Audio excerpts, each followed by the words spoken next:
ጤና ይስጥልን ውድ ኢትዮ ከረንት የዩቲዩብ ገጽ ተከታዮችና አድማጮች እንደምን አላችሁ? ለዕለቱ የተመራረጡትን አርዕስተ ዜና ወደ እናንተ ይዘን ቀርበናል። የኢራን አደገኛ ውሳኔ በመካከለኛው ምስራቅ ወሰነች። ያሪቭ ሌቪን የእስራኤል ጊዜያዊ ጠቅላይ ሚኒስትር ሆነው ተሾሙ። በምን ጉዳይ የሚለው የዜና ጥንቅራችን አካተናል።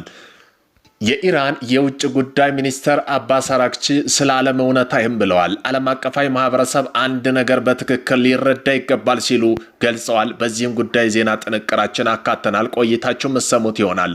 ፕሬዝዳንት ትራምፕ ለኢራን የሰጡት የ48 ሰዓት ገደብ ማስጠንቀቂያ አልቋል። ከዚህም አልቆ 5 ቀን ሰጥተዋል። ከ5 ቀንም አልፎ 10 ቀን ደርሰዋል። አሁን ምን ወሰኑ የሚለው የዜና ጥንቅራችን በሰፊው አካተናል። የፓኪስታን ሚሳኤሎች አሁን ለዩናይትድ ስቴትስ ስጋት ሊሆኑ እንደሚችሉ ተገለጹ። ፓኪስታን ማናት የሚለው የዜና ጥንቅራችን አካተናል። ለሰዓታት በሚሳኤል ስትደበደብ ቆይታ የእስራኤል ሰዎች በመጠለያ ውስጥ ታስረው ይገኛሉ። የቤንጉዌር አውሮፕላን ማረፊያ በደረሰበት ጥቃት ሙሉ በሙሉ ከጥቅም ውጭ መሆኑን ከሀገር መውጣት አልቻሉም። አሁን በእስራኤል እየተከናወነ ያለው ነገር ከጦርነት አልፎ እንደማይሰሙ ልጆች ቅጣት እየሆነ መጥቷል። የኢራን አብዮታዊ ዘብ በሩን ዘግተውባቸው በቀበቶ እየገረፏቸው ያሉ ይመስላሉ። በዚህም ጉዳይ ዜና ጥንቅራችን አካተናል። ቆይታችሁ የምትሰሙት ይሆናል። ባለፉት 2 ሳምንታት በእስራኤልና በኢራን መካከል የተፈጸሙ ጦርነት፣ በየቀኑ ያለው ክስተትና ውድመት ምንድን ነው የሚለውንም የዜና ጥንቅራችን አካተናል። ኢራን በሆርሙዝ ባህር ዳርቻ የሚገኘው ቁልፍ ውሃማ ስፍራ ሙሉ በሙሉ መቆጣጠራቸውን አሳወቀች። የኢራን ባህር ኃይል አዛዥ በአካባቢ የሚገኙ የአሜሪካ ኃይሎች ላይ የበቀል እርምጃ እንደሚወስዱ አስጠንቅቀዋል። በዚህም ጉዳይ ዜና ጥንቅራችን አካተናል። ሻሂድ 136 ድሮን ከፍተኛ ዋጋ ያላቸው የአሜሪካ የጦር መሳሪያ መደምሰሱን የሚያሳይ ታይቶ የማይታወቅ ምልክቶች አሳየ። በመከላከያና ወታደራዊ ዘርፍ ከፍተኛ ትኩረት የሳበ አዲስ መረጃ ይፋ ሆኗል። የዚህም ጉዳይ በዜና ጥንቅራችን አካተናል። ቆይታቸው የምትሰሙት ይሆናል። እነዚህን የመሳሰለው አርዕስተ ዜና ወደ እናንተ ይዘን ቀርበናል። ቤተሰብ ለመሆን ላይክ፣ ሸር፣ ሰብስክራይብ ማድረገውን እንዳይረሱ። ወደ መጀመሪያ ዜና ትንታኔያችን ስንሄድ የኢራን ሻሂድ 136 ድሮን ከፍተኛ ዋጋ ያላቸው የአሜሪካ ጦር መሳሪያ መደምሰሱን የሚያሳይ ታይቶ የማይታወቅ ምልክቶች አሳየ። በመከላከያና ወታደራዊ ዘርፍ ከፍተኛ ትኩረት የሳበ አንድ አዲስ መረጃ ይፋ ሆኗል። አዲስ የተለቀቀው ምስሎች እንደሚያሳዩት የኢራን ሰራሹ ሻሂድ 136 ተወርዋሪ ቦምብ ላይ እጅግ ዘመናዊ የሆነ የምዕራባዊ ወታደራዊ ጦር መሳሪያ መደምሰሳቸው የሚገልጹ ተምሳሌት የጥፋት ምልክቶች ሰፍረውባቸዋል። እንደ ዘገባው ከሆነ በድሮን አካል ላይ የሰፈሩት መልእክቶች የሚከተሉ ስትራቴጂያዊ መውደማቸውን የሚጠቁም ናቸው። E3 ሴንትል AMYAC የተሰኘው አየር ላይ ቀድሞ ማስጠንቀቂያ ቁጥጥር አውሮፕላን ከታህድ የሚሳኤል መከላከያ ስርዓት የተያዘ ANTPY2 ራዳር እና ፓትሪዮት እና የአየር መከላከያ አካል የሆነው AMMQ-65 ራዳር ሻሂድ 136 በቅርብ ጊዜ በተከሰቱ ግጭቶች በስፋት ጥቅም ላይ የዋለ አነስተኛ ወጪ የሚጠይቅና ረጅም ርቀት ተጓዥ መሳሪያ ሲሆን የአየር መከላከያ ስርዓቶችን በብዛት በማጥለቅለቅ የማዳከም ብቃት እንዳለው ይታወቃል። ይሁን እንጂ ይህ ያሉ ከፍተኛ ግምት የሚሰጣቸው መሳሪያ መመታታቸውን የሚያሳዩ ምልክቶች መታየታቸውን ኢራን በላቁ ምዕራባዊ የክትትልና ሚሳኤል መከላከያ መሰረተ ልማቶች ያገኘው ስኬት ለማጉላት የምታደርገው የተቀናጀ የኮሚኒኬሽን ጥረት እንደሆነ ይገመታል። ይህ በተለይ የተጠቀሱ ከፍተኛ ዋጋ ያላቸው ወታደራዊ ስርዓቶች በሻሂድ 130 ድሮኖች ስለመደምሰሳቸው እስካሁን ድረስ በገለልተኛ ወገን የተረጋገጠ መረጃ የለም። የጦር መሳሪያ ተንታኙ እንደሚጠቁሙ ከሆነ ይህ ያሉ ምልክቶች ከእውነተኛ የጦር ሜዳ ውጤት ይልቅ አቅምን ለማሳየት የተቃራኒ ወገን ስለ ልቦና ለመንካት ለፕሮፓጋንዳ ዓላማ የሚውል ናቸው። እንደ E3 ሴንት AWYAC ያሉ ወሳኝ አየር ላይ ቅድመ ማስጠንቀቂያ መድረኮች ከታህድ ፓትሪዮት የተቀናጁ የላቁ የራዳር ስርዓቶች በዝርዝር ውስጥ መካተታቸው ኢራን በድሮን ጦርነት አቅሟ በዙሪያ ለመገንባት የምትፈልገው ስትራቴጂካዊ ትረካ የሚያጠናክር መሆኑን ተመላክቷል። ኢራን በሆርሙዝ ባህር ዳርቻ የሚገኘው ቁልፍ ውሃማ ስፍራ ሙሉ በሙሉ መቆጣጠሯን አስታወቀች። የኢራን ባህር ኃይል አዛዥ በአካባቢ የሚገኘው የአሜሪካ ኃይሎች ላይ የበቀል እርምጃ እንደሚወስድ አስጠንቅቋል። የኢራን ፓርላማ አፈ ጉባኤ መሐመድ ባግሊፍ እንደገለጹ ከሆነ አሜሪካ ጦርነቱን ለማቆም ዲፕሎማሲያዊ ጥረት ብታደርግ በእግረኛ ጦር በምድር ላይ ጥቃት ለመሰንዘር እያሰበች ሲሉ ተናግረዋል። የእስራኤል ጦር በቤሩትና በሌሎች የሊባኖስ አካባቢ የቤካ ሸለቆ ጨምሮ አንድ ሌሊት ጥቃት ማድረሱን አስታውቋል። ጦሩ በመግለጫ እንዳስታወቀው ቤካ ሸለቆ የሚገኘው ሮኬት ማስወንጨፊያ ወደ እስራኤል ግዛት ለመተኮስ የሚረዳ እንደነበር ጦሩ አስታውቋል። የተባበሩት አረብ ኤምሬት ዛሬ እሁድ ብቻ ከኢራን የተወነጨፉ 16 ባላስቲክ ሚሳኤሎችና 42 ሰው አልባ አውሮፕላን ድሮኖች መጥለፏን አስታውቃለች። የኢራን ጦርነቱ ከተጀመረ ጊዜ አንስቶ 414 ባላስቲክ ሚሳኤሎች፣ 15 ክሩዝ ሚሳኤሎች፣ 1914 ሰው አልባ አውሮፕላኖች ወደ ኤምሬትስ ተወንጭፈዋል። የኢራን ጤና ሚኒስቴር እንዳስታወቀ ጦርነቱ ከተጀመረ አንስቶ 216 ህጻናት ጨምሮ በአጠቃላይ 2076 ሰዎች ሲገደሉ 26000 ያህል ደግሞ መቁሰላቸውን አሳውቀዋል። በቶኪዮ የሚገኘው እስራኤል ኤምባሲ አሜሪካና እስራኤል በኢራን የሚያደርጉት ጦርነት በመተቸት አቶሚክ ቦምብ የተረፉ 4 ቡድኖች ያወጡት መግለጫ ለመደበቅ ፈቃደኛ አልሆኑም። ፔንታጎን በኢራን ላይ በእግረኛ ጦር የሚመራ ለሳምንታት የሚቆይ ምድር ጦር ዘመቻ ለማድረግ የተዘጋጀ መሆኑ ዋሽንግተን ፖስት ስማቸው ያልገለጹ የአሜሪካ ባለስልጣን ዋቢ በማድረግ ዘግቧል። ትናንት የአሜሪካው ፕሬዝዳንት ዶናልድ ትራምፕ በሰጡት መግለጫ ኢራን አክትሞላታል፣ ከእንግዲህ ምንም አይነት ጥቃት መሰንዘር አትችልም፣ መሪም ሆነ ጦርነት ስለሌላ በማንኛውም ዋጋ ስምምነት ለማድረግ ተጓጉታለች፣ በዚህም ጉዳይ እየተነጋገር ነው ብለዋል። ከዚያ በኋላ ዓለም አቀፋዊ ሚዲያ የአሜሪካ ጦር ለማቆም ከኢራን ያቀረበችው ከባድ ቅድመ ሁኔታዎች በማውራት ጀመሩ። ከዚህ መካከል የኒውክሌር መርሃ ግብሯ ለዘላለም መተውና የሚሳኤል ክልሏ እስከ 1000 ኪሎ ሜትር ብቻ መገደብ፣ ታጣቂ ቡድኖች መደገፍ ማቆም፣ የሆርሙዝ ስርጥ ክፍት ማድረግ የሚሉ ይገኙበታል። ነገር ግን የኢራን ምላሽ ያልተጠበቀ ነበር። የካቲም አልአንቢያ ዋና መስሪያ ቤት ቃል አቀባይ ኢብራሂም ዙልፋቅሪ በሰጡት አጭር መግለጫ አሜሪካ ከራሷ ጋር እየተደራደረች በማለት እነሱ ምንም አይነት ድርድር እንደሌለው አሳውቀዋል። በመሆኑም በዚህ አላበቃ ብሎ ከ100 በላይ እንደ ሳጃል እና ሀበር ሸካን የተባሉ ከባድ ሚሳኤሎች በእስራኤል ግዛት እምብርት ላይ የሚገኙ አስፈላጊ ቦታ በመምታት ከባድ አደጋ አድርሰዋል። በብራኒክ አካባቢ በርካታ ህንፃዎች በማውደም መኖሪያ መንደሮች ላይ ጉዳት ደርሷል። ቴል አቪቭ አካባቢ በርካታ ሰዎች ተጎድተዋል። የአደጋ ጊዜ ሰራተኞች ከፍርስራሽ እየወጡ ነው። የቤርጎን አውሮፕላን ማረፊያ በቀጥታ መመታቱን ከጥቅም ውጭ ሆኗል። ሊያርፍ የነበረ አውሮፕላን ተመልሷል። በሀይፋ የሚገኘው የራፋኤል ኩባንያ ወታደራዊና ኢንዱስትሪ ተቋማት እንዲሁም በሰፈድ የሚገኘው የእስራኤል ጦር እዝ መመታቱ ተገልጿል። የሰሜናዊ እዝ መስሪያ ቤት በጣም ስሱና በቀላል የማይመታ ቦታ መሆኑ ይታወቃል። ይህ የሚያሳየው ኢራን የእስራኤል አየር ክልል በሚገባ መቆጣጠር መቻሏ ነው። አብዮታዊ ዘቡ ቅጣት ከዚህ አላበቃ በናትምና ሀዳህ የሚገኙ ዋና ኤሌክትሪክ ጣቢያ መመታቱን ከጥቅም ውጭ አድርገዋቸዋል። በአሁኑ ሰዓት እነዚህ አካባቢ ሙሉ በሙሉ በጨለማ ውስጥ ናቸው። ይህ እርምጃ ኢራን የኤሌክትሪክ ጣቢያ በደረሰባት ጥቃት በሰጠችው ምላሽ መሆኑን አብዮታዊ ዘቡ አስታውቋል። በዚህም መሃል ትራምፕ ለመደራደር ቢሞክሩም ኢራን የተኩስ አቁም ስምምነት ሙሉ በሙሉ ውድቅ ማድረጓን ከአሜሪካ ጋር የሚደረግ ንግግር ምክንያት አይደለም ማለቱን የፋርስ የዜና ወኪል አገልግሎት ዘግቧል። 2 ጊዜ ተታላለች፣ በድርድሩ ወቅትም ጥቃት ተፈጽሞብናል የሚሉት ኢራናውያን፣ ስለዚህ ትራምፕ ቃሉን የማይጠብቅ ሰውና ከልጅ ጋር እንደራደርም፣ የአሜሪካ አስተዳደርም በሽማግሌ በኩል ከፈለጋችሁ ምክትል ፕሬዚዳንት ጄዲ ቫንስ ተደራደሩ እንጂ ትራምፕ ተውት ብለው ቢለምኑም ኢራን እስካሁን ያስቀመጠችው ቀድሞ ሁኔታዎች ካስፈጸመ ፈቃደኛ አይደለችም። ሀትሪስ ጋዜጣ እንደዘገበ ከጦርነቱ መጀመሪያ ጀምሮ 5000 የሚጠጉ እስራኤላውያን ከኢራን ሊባኖስ ጥቃት ቆስለው ሆስፒታል ገብተዋል።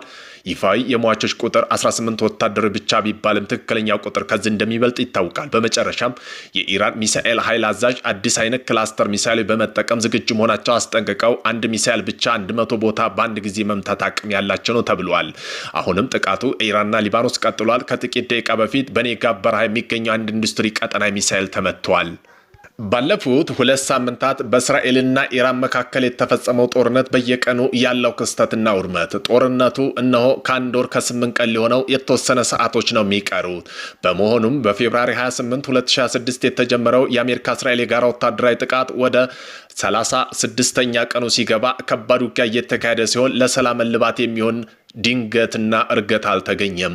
አሜሪካ ፕሬዝዳንት ትራምፕ በኢራን የኃይል ተቋማት ለሚደርሰው ጥቃት የሰጡት ጊዜ ቀን 10 ቀን ያራዘሙ ሲሆን እስራኤል ደግሞ ጥቃቶች እንደምታጠናክር አስታውቃ በኢራን በኩል በአንድ ቀን 7 ማዕከል የተኩስ ሚሳኤል በእስራኤል በዌስት ባንክ 9 ሰዎች አቁስለዋል።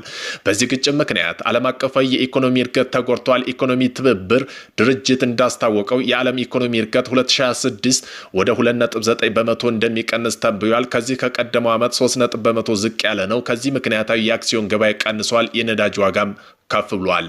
በኢራን ቀይ ክረምት ማህበር መረጃ መሰረት ጦርነቱ መጀመሪያ አንስቶ ከመጋቢት 24 2026 ጀምሮ በኢራን ውስጥ ብቻ 1900 በላይ ሰዎች ህይወታቸውን አጥተዋል። በሌላ ዘገባ መሰረት 1340 ሰዎች በላይ መሞታቸው የሚገልጽ ሲሆን የዚህ የቀድሞ ኢራን መሪ አሊ ካሚኒን ጨምሮ በሌሎች ሀገራዊ ደረጃ ሊባኖስ 1100፣ በእስራኤል 18፣ አሜሪካ ወታደራዊ 13፣ በኢራቅ 80 የጸጥታ አባላትና በባህሪና ሌሎች ባህር ሰላጤው ሀገራት ደግሞ 20።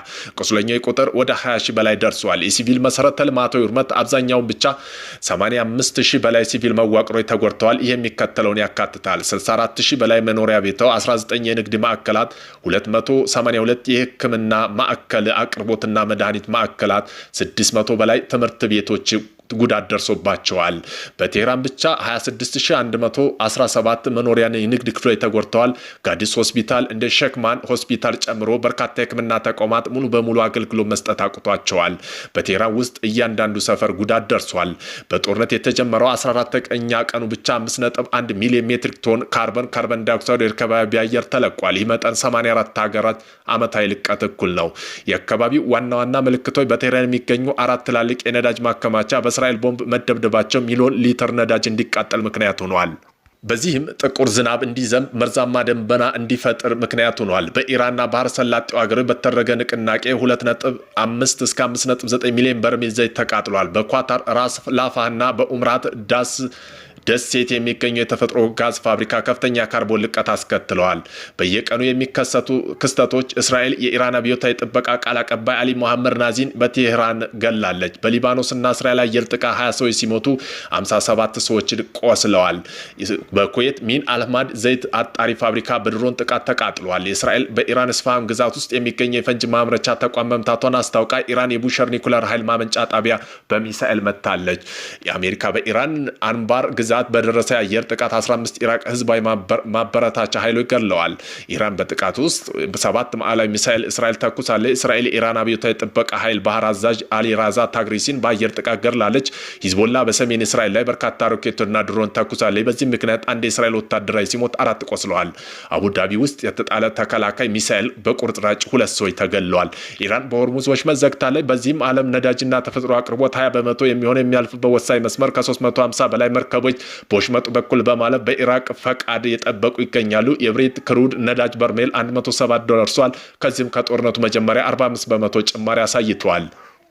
ኳታር ኢነርጂ አውሮፓ ሲያጋገረኝ ያለው የጋዝ ኮንትራት በኃይል ጀት ሁኔታ መሆኗን አስታውቃለች። በርካታ አየር በረራዎች አስተካክሏል ወይም አቁመዋል።